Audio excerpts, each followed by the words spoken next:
Yang mempunyai hutang puasa Ramadan sebaiknya harus dipercepat di bulan Syawal gitu ya, dibayarnya gitu.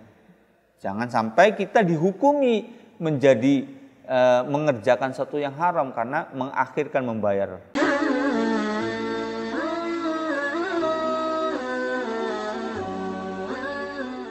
Assalamualaikum warahmatullahi wabarakatuh. Bismillahirrahmanirrahim. Alhamdulillahi rabbil alamin. Nahmaduhu wa nasta'inuhu wa na'udzu billahi min sururi anfusina wa min sayyiati a'malina. May yahdihillahu fala mudilla lahu wa may yudlilhu fala hadiya lahu. Asyhadu an la ilaha illallah wahdahu la syarika lahu wa asyhadu anna Muhammadan abduhu wa rasuluh la nabiyya ba'dah, amma ba'du. Hadirin yang saya muliakan, syukur kita kepada Allah Subhanahu wa taala. Hari ini kita dimudahkan Allah Subhanahu wa taala membaca kembali kitab karangan Syekh Al-Fadil Salim bin Sumair Al-Hadrami, kitab penting yang paling dasar dalam fikih di mazhab Syafi'i. Baik, sebelumnya mari kita sama-sama membacakan doa, mengirimkan Al-Fatihah. Semoga kita bisa mendapatkan ilmu yang bermanfaat dan mudah-mudahan pengarang mendapatkan balasan yang terbesar dari Allah Subhanahu wa taala. Ala hadhihi niyyah as-salihah. Sya'un lillah al-Fatihah. A'udzu billahi minasy syaithanir rajim. Bismillahirrahmanirrahim. Alhamdulillahi rabbil alamin arrahmanir rahim maliki yaumiddin. Iyyaka na'budu wa iyyaka nasta'in. Ihdinas siratal mustaqim. Siratal ladzina an'amta 'alaihim ghairil maghdubi 'alaihim waladdallin. Amin. Bismillahirrahmanirrahim. Faslun, al-iftaru, pembatal atau boleh batal, fi Ramadana, di bulan Ramadan, di puasa Ramadan, arba'atu anwa'in, 4 macam. Jadi jenis ya, jenis hukum pembatal puasa itu ada 4. Ya, yang pertama sama seperti jenis puasa, ada puasa wajib, puasa sunnah, puasa haram, puasa apalagi puasa haram. Jadi jenisnya. Sekarang kebalikannya. Jadi jenis hukum mau berbuka itu ada 4 menurut Syekh Salim ini. Yang pertama adalah wajib, ya. Wajib, jadi berbuka itu menjadi wajib, kama fil haidi, bagi orang haid dan nifas. Kita kembali ke syarat sah puasa dalam kitab ini, ya. Itu ada ada syarat, yaitu an-nuqa. An-nuqa itu suci fi nahwi haidin, sejenis haid. Jadi suci dari haid.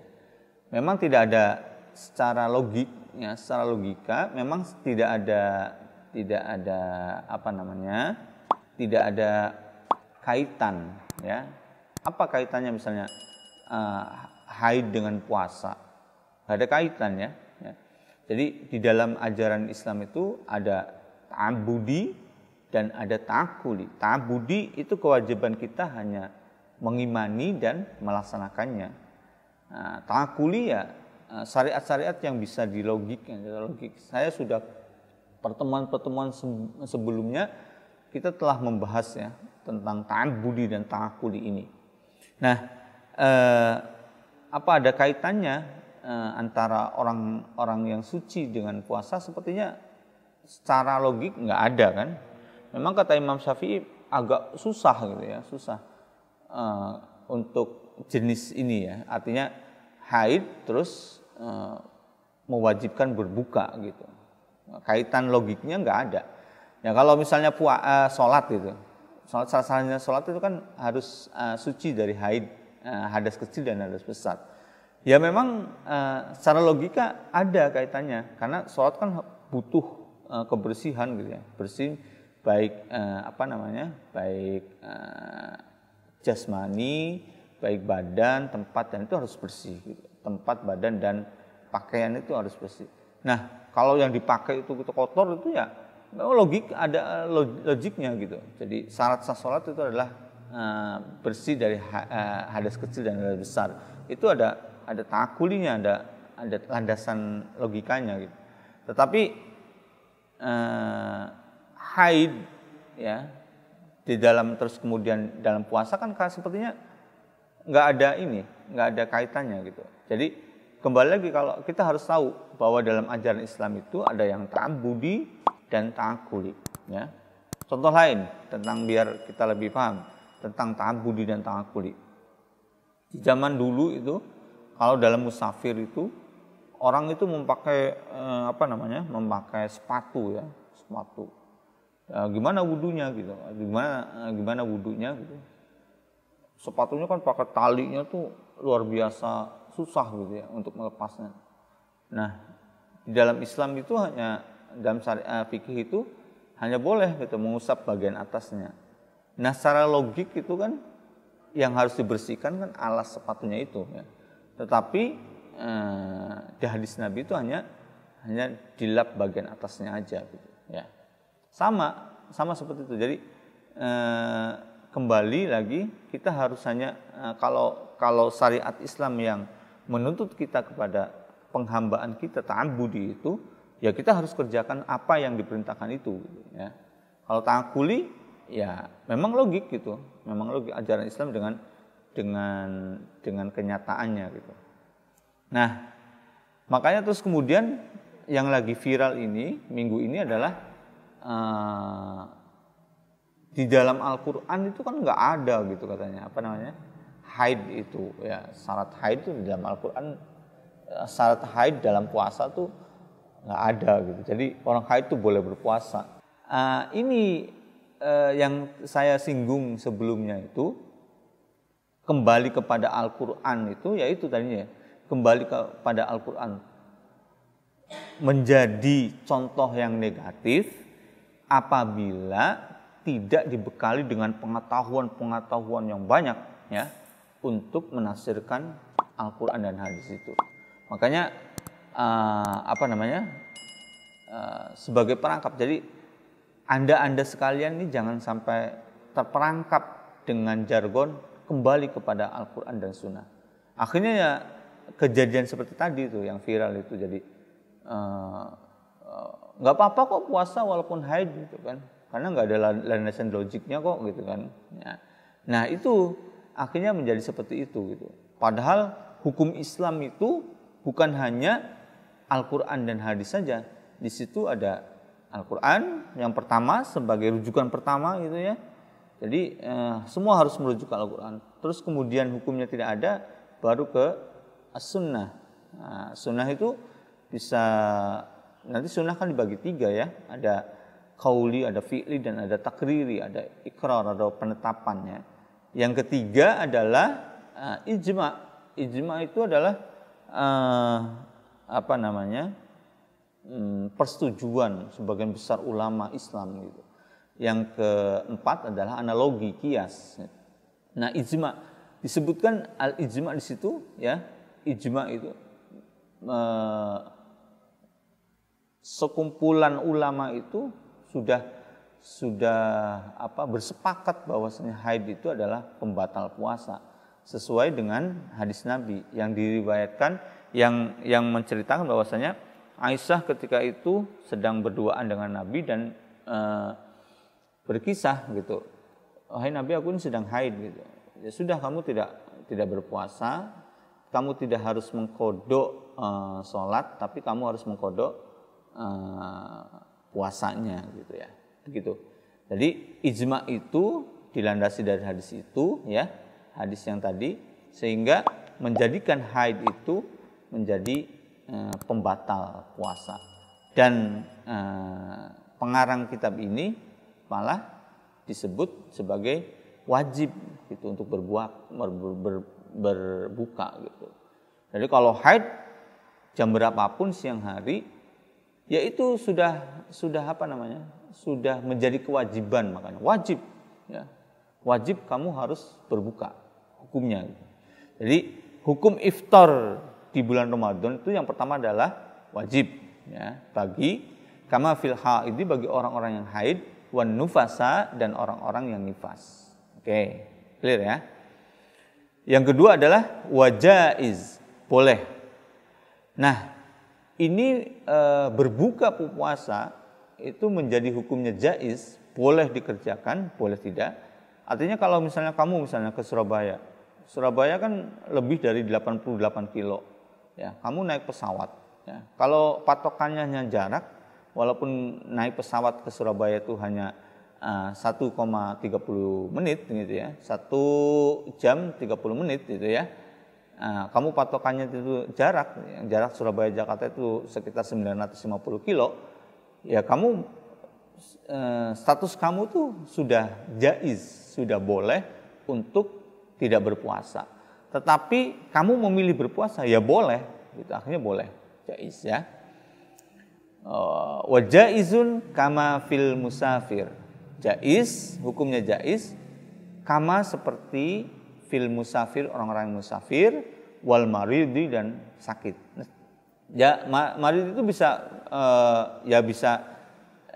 si orangnya tersebut, si orang yang berpuasa terus sakit itu, apakah dengan sakitnya itu tidak akan menjadikan lebih parah sakitnya, dia keyakinan seperti itu, atau misalnya dengan advice dokter, kamu harus membatalkan puasa, kamu boleh berbuka puasa, ya kamu turuti dengan advice dokter itu, ya kamu berbuka. Gitu. Tapi ya tetap kodok nanti ya. Terus wala kama, wala dan tidak, artinya tidak wajib, wala kama fil majnuni, bagi orang gila. Nah, dan orang gila itu ya apa ya namanya? Ya tidak wajib, tidak haram juga. Ya otomatis kan orang gila itu walaupun lahzah yang kita bahas kemarin udah langsung batal gitu ya. Lanjut. Wa muharramun. Nah, berbuka menjadi haram ya, wa muharramun. Nah, ini statusnya haram.